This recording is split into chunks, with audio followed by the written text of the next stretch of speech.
under contract in about 12 days, and several counties saw an uptick in buyer activity. It's Friday, March 31st, 2023. I'm Kimberly Barton of Kinetic Realty, your local market expert with this week's Maryland Eastern Shore Report. Subscribe to stay updated on our local market. Dorchester, Wicomico, and Cecil counties saw improvement in buyer activity, moving from slow to steady.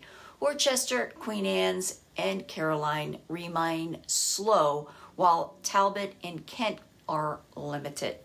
With homes going under contract in under 2 weeks, sellers are still well positioned.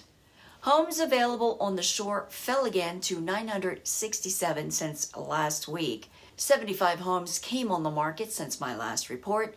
86 homes are coming soon, up this week. 84 went under contract.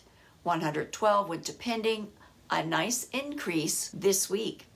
102 properties sold in 20 days at 98.3% list to sold ratio. The highest priced home to sell this past week was a waterfront in St. Michael's for $4,895,000.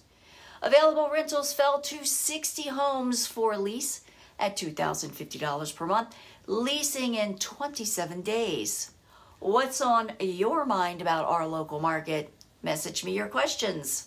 That's a wrap for this week's Maryland Eastern Shore Report for Friday, March 31st, 2023. Thanks again for tuning in. Enjoy the weekend. I'll see you next week.